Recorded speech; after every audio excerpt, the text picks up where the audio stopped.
السلام عليكم ورحمة الله تعالى وبركاته. مرحبا بكم معايا على قناتكم مطبخ جوهر اللذة. اليوم ان شاء الله غادي نوجد معكم بسيطلات صغارين ديال الحوت تلبية للطلب العديد ديال الاخوات. البسطيله او اي وصفه قلبتوا عليها في اليوتيوب كتلقاوها موجوده، غير هي كل واحد والطريقه اللي كيحضرها بها. والطريقه اللي غادي نعطيكم اليوم كتبقى اقتصاديه جدا وسهله في التحضير، دغيا كتوجد ولذيذه بزاف ويمكن لكم تحضروا بها حتى بسطيله كبيره، علاش لا. وغادي ندير معكم حتى الطريقه باش تحصلوا على الزيت ديال الكروفيت. فبلا ما نطول عليكم، على بركه الله غادي ندوزو نشوفوا المقادير والطريقه، وكنتمنى لكم فرجه ممتعه. خديت واحد الطنجره ودرت فيها كيلو ديال القشور د الكروفيت، غادي نزيد عليهم 2 كيسان ديال الماء من قياس العنبه وكاس ديال زيت المائده وكاس ديال زيت الزيتون. اللي بغى يدير الكميه كلها زيت الزيتون يمكن له يديرها. غادي نردو فوق النار حتى يغلى ويتبخر ليا داك الماء اللي تيكون فيه، وغنديرو في الهاشوار ونطحنوه مزيان، ومن بعد غادي نديرو في الصفاي حتى يتصفى ليا داك الزيت. ويمكن لكم تطحنوه مزيان بلا ما تصفيوه وتستعملوه كصلصه لعده وصفات. من بعد ما حصلت على هاد الزيت غادي نخليه على جنب وندوزو نوجدو المرق ديال السمك اللي غادي يكون هو الاساس في هاد الوصفه. في واحد الطنجره درت كيلو ديال القشور د الكروفيت وجوج رويصات ديال السمك. انا استعملت هنايا الميرلاين، يمكن لكم تستعملوا اي راس سمك تتوفروا عليه. خديت هاد الرويصات ونقيتهم مزيان من ديك الكحوله اللي كتكون فيهم وحيت لهم داك العوينات ديالهم.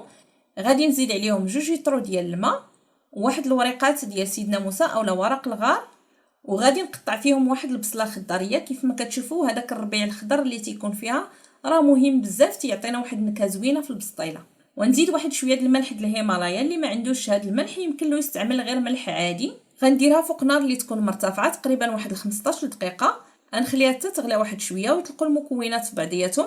ومن بعد غادي نصفيها وغادي نحتفظ بهذا الماء، هو اللي غادي يكون اساس ديال الوصفه ديالنا ديال اليوم. ودابا غادي ناخذ واحد المقلاة وغادي ندير فيها نص لتر ديال الماء اللي حضرنا باش غادي نصاوبوا الشرموله. غادي نحتفظ بها على جنب، وهذا الماء اللي بقى ليا غادي ندير فيه الشعريه ديال الرز. ما ديروش ديك الشعريه اللي كتكون ديال اللوبيا، من الافضل ديروا هذه ديال الرز. غادي ندير 4 ديال الضويمات هنايا، غادي نخليهم يرقدوا واحد شويه في الماء حتى يرطبوا ليا، ومن بعد غادي نصفيهم وندوزو نصاوبوا الشرموله ديالنا. الماء اللي احتفظت به في المقلاة غادي نديرو فوق النار ونزيد عليه 2 بصلات خضاريين اللي قطعتهم رقيق على هذا الشكل هذا، و3 المعالق المعدنوس اللي قطعتهم حتى هما على هذا الشكل رقيق. ما نديروش القزبر لان القزبر كيتلف لينا النكهه ديال الحوت، ضروري ديروا غير المعدنوس. وغادي نزيد عليهم 2 معالق ديال الفلفل الاحمر اللي كان عندي في المجمد، و3 الفصوص ديال الثوم اللي سبق ليا وحكيتهم، ومعلقه كبيره ديال النيوره. هاد النيوره راه كتعطيها واحد اللذه اللي هي زوينه بزاف ما كنستغناش عليها انا في المطبخ ديالي، ومعلقه كبيره ديال توابل البسطيله، وواحد شويه ديال ورق الغار اولا ورقه سيدنا موسى، وواحد طريف ديال سكينجبير طري غادي نحكو في هاد الحكاكه. هاد سكينجبير راه كيعطيها واحد اللذه حتى هو اللي زوينه بزاف. يمكن لكم تستعملوا غير سكينجبير عادي، ولكن الا كان طري يكون احسن. ونص كاس ديال الزيت الكروفيت اللي حضرنا من قبل. وهنايا راه تمسحات ليا واحد اللقطه، ما عرفتش كيفاش دارت، واش ما سجلتهاش ولا ما عرفتش. زدت هنايا 4 ديال المعالق ديال الصوجا ونص كاس ديال الحامض. غادي نخليهم فوق النار حتى يتبخر ليا داك الماء وتبقى ليا غير داك الشرموله كيف ما كتشوفوا. غادي نزيد عليهم 30 غرام ديال الزبده، ملعقه كبيره اللي تكون عامره. غادي نخليها تشحر حتى تذوب ليا ديك الزبده. هاد الشرموله اللي حضرت معكم انا بلا ما ندير بسطيله د الحوت كنوجدها وكنديرها في المجمد، كنستعملها لعده وصفات ديال الحوت، الفران اولا الطاجين اولا اي وصفه اولا حتى الكفته ديال الحوت، فكتجي زوينه بزاف، كتعطي واحد المذاق اللي هو لذيذ بزاف. غادي نزيد عليها واحد شويه ديال الملح الهيمالايا كيف ما سبق ليا وقلت لكم، يمكن لكم تستعملوا غير الملح العادي. من بعد ما تشحرت ليا الشرموله خديتها ودرتها في واحد الزليفه وخليت غير شويه في المقلاة. غادي نضيف عليه 250 غرام ديال الكروفيت. انا خديت هنايا نص كيلو، ولكن من بعد ما تنقات خرجت ليا 250 غرام.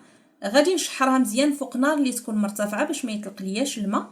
من بعد ما تشحر مزيان غادي نخليه على جنب، وفي نفس المقلاة غادي ندير 2 معالق ديال الزيت وواحد شويه ديال الشرموله باش نشحر الحوت الابيض. عندي هنايا نص كيلو، يمكن لكم تستعملوا اي حوت نتوما كتفضلوا كيف ما تيمكن لكم. دهنوه بالشرموله ودخلوه للفران. غنبدا نقلب فيه واحد شويه حتى يتشحر ليا مزيان. كيف ما كتعرفوا الحوت الابيض راه دغيا كيطيب. وناخذ واحد القطاعه ونقطعوا على هذا الشكل هذا، يكونوا طريفات كبار باش يبقاو باينين ليا في البسطيله. وفي نفس المقلاة بلا ما نغسلوها. اليوم الوصفه ديالنا بشعار مقله واحده بلا ما نغسلوها، لاننا مستعملين نفس المكونات. غادي ندير فلفله اللي قطعتها على هذا الشكل هذا، تكون مربعات صغيره، ونزيد عليها واحد 2 معالق ديال الزيت ومعلقه كبيره ديال الشرموله. غادي نشحرها مزيان حتى تبدا تهبط واحد شويه، ونزيد عليها الفلفله الحمراء اللي حتى هي قطعتها المربعات صغيره. غادي نخليهم حتى يتشحروا مزيان. هنايا راني زدت واحد المعلقه ديال الشرموله، شحرتهم مزيان ودرتهم واحد زليفه وخليتهم على جنب. وفي نفس المقلاة ايضا خديت واحد المعلقه كبيره ديال الزبده، زدت عليها نص كاس ديال زيت الكروفيت اللي بقى ليا، وغادي نضيف عليها الشعريه الصينيه اولا الشعريه الروز اللي سبق ليا ودرتها في الماء اللي وجدنا وخليتها حتى نشفات. وغادي نقطعها بواحد المقص، ضروري تقطعوها باش فاش كنجيو نعدو البسطيله ديالنا ما كيبقاولناش داك الخيوط ديال الشعريه طوال. من بعد ما قطعتها زدت هنايا 2 معالق ديال الشرموله وخلطتها مزيان وشويه ديال الملح د الهيمالايا، ووليت كملت ما تبقى من الشرموله. كيف ما كتشوفوا معايا جاتني قليله. غادي نزيد عليها الفلفله اللي سبق لينا وشحرناها والكروفيت حتى هو اللي سبق لينا وشحرناه. نخلط الكل جيدا وانا كنشحر فوق المقله باش ينشف لينا داك الماء اللي كيكون في الشعريه.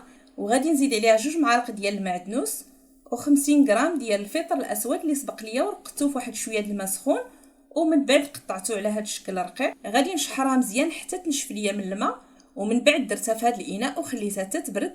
الحشوه ديالنا خصها ضروري تكون بارده، عاد نعمروها في الورقه باش ما كتحمض ليناش دغيا وفي نفس الوقت ما كتقطع ليناش الورقه. خديت هنايا الورقه اللي تكون كبيره قطعتها على 4 كيف ما كتشاهدوا معايا، راه الفيديو كيوضح نفسه.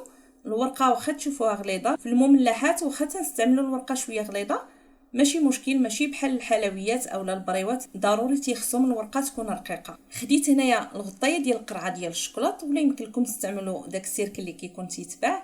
غادي نوضع فيه هاد المثلث ديال الورقه ونوضع الحشوه ديال البسطيله، نعمر دوك الجوانب باش ما يبقى لياش الفراغ، وغادي ندير داك الطريف ديال السمك في الوسط، ومن بعد منها غادي نزيد فوق منه شويه ديال الحشوه ونغلق اولا نبقى نسد داك الورقه بابيض ديال البيض على هذا الشكل هذا. ونجيب مثلث اخر ديال الورقه كيف ما كتشوفوا راه الفيديو كيوضح نفسه كيف سبق ليا وقلت لكم. غادي ندير ديك الجهه التحتانيه اولا ديك الجهه اللي كاينه فيها الورقه بزاف هي اللي غادي نديرها من التحت، وغادي نبقى نسد الورقه بابيض البيض. يمكن لكم تستعملوا الدقيق باش تسدوا الورقه. غادي نستمر حتى نكمل الكميه اللي عندي، ومن بعد درتهم في واحد العلبه وبقيت كنفرق بيناتهم ببلاستيك غذائي ودخلتهم للمجمد. فاش بغيت نستعملهم جبدتهم ودرتهم في واحد الصفيحه ومباشره بدون ما ندهنهم لا بزبده ولا بزيت. غادي نديرهم في الفرن اللي سخنته على 180 درجه. الفران يكون مسخون مزيان باش ما تطرطق ليناش الورقه، ونقصت عليهم شويه الحراره باش تقرمل ليا الورقه من الداخل. وكيف ما كتشوفوا من بعد ما طابوا زينتهم على هذا الشكل هذا. تزيين دائما كيبقى على حسب الاختيار بداكشي اللي متوفر عندك. راه الورقه مقرمله من الداخل ومن برا، والحشوه كتجي معلكه وبنينه ولذيذه بزاف. كنتمنى تجربوا هذه الوصفه وتخليوا لي الراي ديالكم في التعاليق. وكالعاده كنقول لكم الا عجبكم الفيديو ما تنساونيش من لايك، واللي مازال ما اشتركاش وكتشوف الفيديو لاول مره تنقول لك اختي مرحبا بك، تفضلي اشتركي معنا وفعلي الجرس باش يوصلك كل جديد. والى اللقاء مع وصفه وفيديو اخر ان شاء الله.